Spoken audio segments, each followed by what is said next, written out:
ಅಡಿಗೆ ಏನೇನು ಮಾಡ್ತಿದ್ರು? ಅಡುಗೆ ಚಪಾತಿ, ಅನ್ನ, ಸಾರು, ಪಲಾವು, ಒಮ್ಮೊಮ್ಮೆ ಸ್ವೀಟು. ಎಲ್ಲ ಕ್ಯಾರೆಟ್ ಹಲ್ವಾ. ನೀವೇನು ಅಡಿಗೆ ಮಾಡಿದ್ರಿ? ನಾವು ಚಪಾತಿ ಮಾಡ್ತಿದ್ದೆ. ನಾನು ಚಪಾತಿ ರೊಟ್ಟಿ ಸುಡಬೇಕಿತ್ತು, ಹಿಟ್ಟು ಇದ್ದಿದ್ದಿಲ್ಲ ಅಲ್ಲಿ. ಕೇಳಿದೆ ಎಲ್ಲ 2 ಸಲ. ಏನಂದ್ರು? ಅದು ಇದ್ರೆಲ್ಲ ಕಳಿಸ್ತಿರು, ಸಿಗಲಿಲ್ಲ ನಾವು ಅವ್ರಿಗೆ. ಜೋಳದ ಹಿಟ್ಟು ಸಿಗ್ಲಿಲ್ವಂತ ಅವ್ರಿಗೆ ಬಿಗ್ ಬಾಸ್? 2 ಸಲ ಕೇಳಿದೆ, ಹೇಳಿದೆಲ್ಲ ಕೊಟ್ಟರು. ಅಂದ್ರೆ ಸಿಕ್ಕಿಲ್ಲ ತಗೋರಿ ಅವ್ರಿಗೆ, ಸಿಕ್ಕಿಲ್ಲ ಅವರಿಗೆ. ಸಿಕ್ಕರು ಕಳಿಸ್ತಿದ್ರು. ನಮ್ಮ ಮಂದಿಗೆ ಒಂದು ಫೋನ್ ಮಾಡಿ ಇಲ್ಲ, ನನಗೆ ಕೇಳ ಮೇಡಮ್, ನೀವು ಕೇಳಿದ್ರೆ ಕಳಿಸ್ತಾರ ನನಗೆ ಕೇಳತ್ತ ಅವರು. ಕೇಳಿ ಮೇಡಮ್, ನೀವು ಕೇಳಿದ್ರೆ ಕಳಿಸ್ತಾರ ಅಂದ್ರೆ 2 ಸಲ ಕೇಳಿದೆ. ಜೋಳದ ಹಿಟ್ಟು ಮಾಳುನು ಕೇಳಿದ. ಅಂದ್ರೆ ಇಲ್ಲ, ನಾ ಸಿಕ್ಕಿಲ್ಲ, ನಾ ಮಾವು ಬಿಡು ಅಂತಂದೇವು. 2 ಸಲ ಕೇಳಿಬಿಟ್ಟೆವು. ಕೇಳಿದ್ದೆಲ್ಲ ಕಳಿಸ್ತಿದ್ರು, ಅದೊಂದು ಕಳಿಸಿಲ್ಲ. ಟಪ್ಪ ಟಪ್ಪ ಸೌಂಡ್ ನಡೀತಿತ್ತು. ಮಲ್ಲಮ್ಮ ರೊಟ್ಟಿಗೆ ಹೋಗ್ಯಾಳ, ರೊಟ್ಟಿ ಮಾಡಕತ್ತಾಳ ಅಂತ ಗೊತ್ತಾಯ್ತು. ನಾನು ಅದ್ರ ಸಲಿಗೆ ಹಿಟ್ಟು ಕೇಳಿದೆ. ಅದು ಹಿಟ್ಟು ಸಿಗ್ತಿತ್ತು, ಎಲ್ಲ ರೆಡಿಮೆಂಟ್ ಅಲ್ಲ ಏನೋ ಗೊತ್ತಿಲ್ಲ. ಹುಡ್ಕಕ್ಕೆ ಹೋಗಿಲ್ಲ, ಯಾರಿಗೆ ಗೊತ್ತ್ರಿ. ಸಿಕ್ಕಿಲ್ಲ ತಗೋರಿ, ಸಿಕ್ಕಿಲ್ಲಾರ ಬಟ್ಟಿಗೆ ಬಿಟ್ರಿ.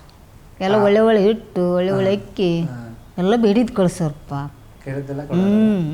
ಆಟ ಎಲ್ಲ ಆಡ್ತಿದ್ರಿ? ಯಾವ ಆಟ ನಿಮಗೆ ಇಷ್ಟ ಆಯ್ತು ಅಲ್ಲಿ?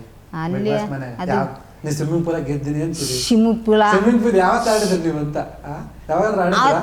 ಇಲ್ಲ, ಹೊರಗಡೆ ಆಡಿಲ್ಲ ರೀ, ಅಲ್ಲಿ ಆಡಿದ್ದು. ನೀರಂದ್ರೆ ಭಯ ಆಗ್ತಿತ್ತು ಅಂತ, ನೀರಾಗ ಇಳಿದವ್ರೆ ಅಲ್ಲ.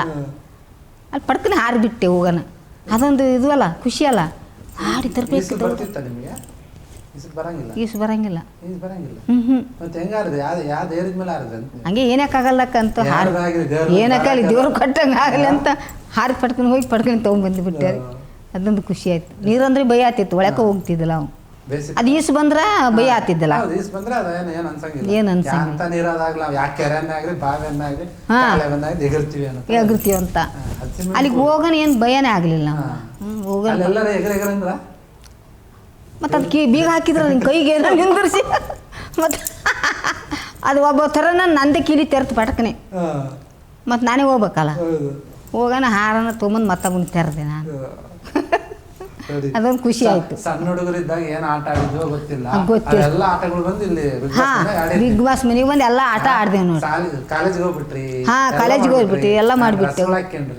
ಡ್ರೆಸ್ಗಳು ಹಾಕೊಂಡು, ಪ್ಯಾಂಟ್ ಹಾಕೊಂಡು, ಇದೇ ಟಿ ಶರ್ಟ್ ಪ್ಯಾಂಟ್ ನೀವು ನಿಮ್ಮ ಊರಾಗ ಹಾಕೊಂಡು ಹೋಗ್ರಿ ಏನಂತಾರೆ? ಅಯ್ಯಪ್ಪ, ಏನ್ ಮಲ್ಲಮ್ಮ ಬಿಗ್ ಬಾಸ್ ಮನೆಗೆ ಹೋಗಿ ಹಾಕೊಂಡು ಬಂದೆ ಅಂತಾರ. ಬಿಡಿ, ನಮ್ಮ ಹೆಣ್ಮಕ್ಳು ಹೆಂಗಂತಾರೆ ಹಳ್ಳಿ ಕಡೆ? ಅಯ್ಯೋ ಅಯ್ಯೋ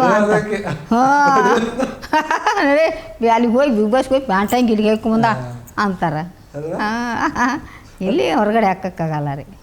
ಅಂದ್ರೆ ನಾವು ಬಿಗ್ ಬಾಸ್ ಮನೆಗೆ ಹೋಗ್ಬೇಕಂದ್ರೆ ಜನಕ್ಕೆ ಆಸೆ ಅಲ್ವಾ, ನಾನು ಹೋಗ್ಬೇಕಿತ್ತು ಅಂತ. ಹೌದೌದು, ಎಲ್ಲ ಜನಕ್ಕೆ ಕರ್ಕೋರಿ ಅಂತ ಕೇಳ್ತಾರೆ. ಕೇಳದೇನೆ ಬಂತದು, ಕೇಳದಂಗೆ ಬಂತದು.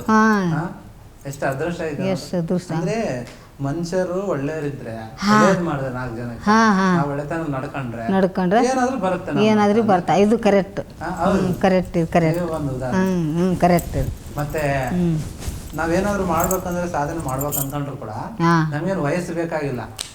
ವಯಸ್ಸು ಬೇಕಾಗಿಲ್ಲ, ಅಂದ ಚಂದ ಬೇಕಾಗಿಲ್ಲ, ಏನು ಬೇಕಾಗಿಲ್ಲ. ಒಳ್ಳೆ ಮನಸ್ಸು, ದೇವ್ರ ದಾರಿ ತೋರಿಸ್ತಾನೆ. ದೇವ್ರ ದಾರಿ ತೋರಿಸ್ತಾನೆ. ತೆಳಗ್ ಬಿದ್ರು ಮ್ಯಾಕೆ ತಿಳಿತಾನ ಕೈ ಅಲ್ಲ ರೀ. ಜನ ಕೇಳ್ರ ಇರ್ತಾರೆ ಹಂಗೆ ಹಿಂಗೆ ಅಂತ ಮಾತಾಡ್ತಾರೆ, ಗೊತ್ತಾಗಬೇಕು. ನನ್ನಂಗೆ ಗಟ್ಟಿಯಾಗಿರಿ, ಒಳ್ಳೆ ಮನ್ಸ. ಎಲ್ಲಾದ್ರೂ ತೆಳಗ್ ಬಿದ್ರು ದೇವ್ರ ಎತ್ತಿ ಕೈ ಹಿಡಿತಾನ. ಅವ್ರಿಗೆ ಇವ್ರಿಗೆ ಹಿಂದ ಮುಂದೆ ಆಡ್ಕೋಬಾರ್ದು. ಆಡಂಗಿತ್ತಂದ್ರೆ ಇದ್ರೆ ಡೈರೆಕ್ಟ್ ಮಾತಾಡ್ಬೇಕು, ಎದುರು ಮಾತಾಡ್ಬೇಕು. ಅವ್ರು ಬೈಲಿ ಹೊಡಿಲಿ ಏನೇ ಮಾಡಲಿ, ಕರೆಕ್ಟ್ ಇದ್ದದ್ದು ಕರೆಕ್ಟ್ ಅನ್ಬೇಕು, ಸುಳ್ಳಿದ್ದು ಸುಳ್ಳು ಅನ್ಬೇಕು. ಇದು ಮಾತ್ರ ನಮ್ಮ ಹತ್ರ ಇದು. ಅಂದ್ರೆ ಈ ಬಿಗ್ ಬಾಸ್ ಮನೆಗ ಕೆಲವರೆಲ್ಲ ಬೇಕಂತ ನಾಟಕ ಮಾಡ್ತಿರ್ತಾರ, ಸುಮ್ಮನೆ ಜಗಳ ಮಾಡ್ತಿರ್ತಾರ ಅಂತಾರ, ಹೌದಾ? ಸುಮ್ಮನೆ ಅದಕ್ಕೆ ಕೋಳಿ ಜಗಳ, ಮತ್ತೆ ಅಲ್ಲಿ ಜೋರ್ ಜೋರ ಕೇಳ್ತದ. ಅಲ್ಲಿ ಇಲ್ಲಿ ಸಿಂಗ್ ಮಾತಾಡಿದ್ರೆ ಜೋರ್ ಜೋರ ಕೇಳ್ತಾರೆ. ಅಲ್ಲಿ ಹೊಡೆದ್ರೆ ನಡೆಯಲ್ಲ ರೀ. ಬಿಗ್ ಬಾಸ್ ಹೇಳಿದ್ರಲ್ಲ, ಹೊಡಿಬೇಕಮ್ಮ ನೀನು ಅಲ್ಲ, ಮೊದಲು ಹೇಳಿ ಕಳ್ಸೇನೆ ಹೊಡಿತಿದ್ದೆ. ಈಗ ಹೊರಗೆ ಬಂದಾಗ ಹೇಳ್ತಾರ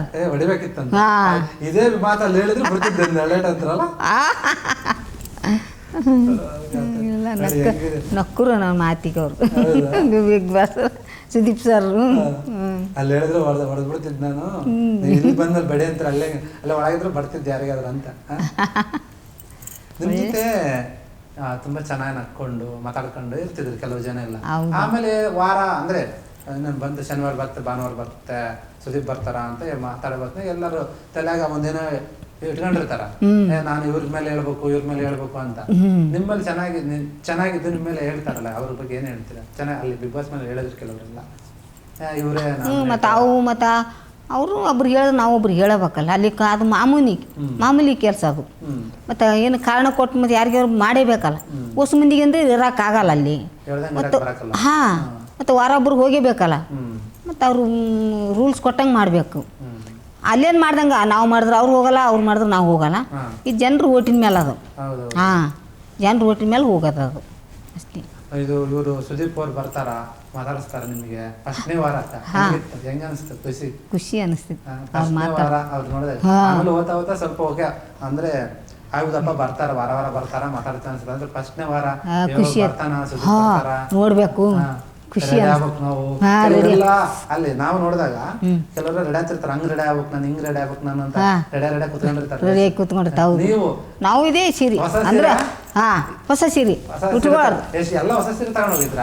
ಬಿಗ್ ಬಾಸ್ ಮನೆಗೆ ಹೋಗ್ಬೇಕಾದ್ರೆ ಅಷ್ಟು ಹೊಸ ಸೀರೆ ನಮ್ಮ ಮೇಡಮ್ ಅಂಗಡಿಗೆ ಹೋಗಿ ತಂದಾಳ ಹೊಸ ಸೀರೆ. ಹೊಸ 20-30 ನಾವು ಫಸ್ಟಿಗೆ ಹೋಗಾಗ ಒಂದು 20-30 ಇದ್ದು. ಮತ್ತು ಆಮೇಲೆ ಒಂದು 2 ವಾರದಿಂದ ಒಂದು 10 ಸೀರೆ ಕಳಿಸಿದ್ರು. 10 ಸೀರೆ ಕಳಿಸಿದ್ರು. ದಿನ ಒಂದೊಂದು ಹೊಸ ಸೀರೆ ಆದ್ರೆ ಇನ್ನೂ ಉಳ್ದು ಇವೆಲ್ಲ ಉಟ್ಕೊಂಡಿಲ್ಲ ನೋಡಿ, ಐದಿದ್ದು. ಇವಾಗ ಉಟ್ಕೋತೀನಿ. ನಿನ್ನೆನು 3 ಸೀರೆ ಬದಲಾಯಿಸಿದೆ ಅಲ್ಲಿ, ಇಲ್ಲಿ 2 ಸೀರೆ ಬದಲಾಯಿಸಿದೆ. ಇನ್ನು 8 ಸೀರೆ ಉಳ್ಕೊಂಡು ಬಿಡ್ರಿ. ಹೆಣ್ಮಕ್ಳು ಸೀರೆ ಕೊಂಡ್ಕೊಳ್ಳೋದೇ ಒಂದು ಖುಷಿ. ಕೇಳ್ದೇನೆ ಸೀರೆ ಅಷ್ಟೊಂದು ಸಿಕ್ಕಾವಲ್ಲ. ಬಿಗ್ ಬಾಸ್ ಮನೆಗೆ ಯಾರಾದ್ರೂ ಕೇಳಿದ್ರ ಮಲಮ್ಮ ಅಮ್ಮ ಒಂದು ಸೀರೆ ಕೊಡ್ರಂತ?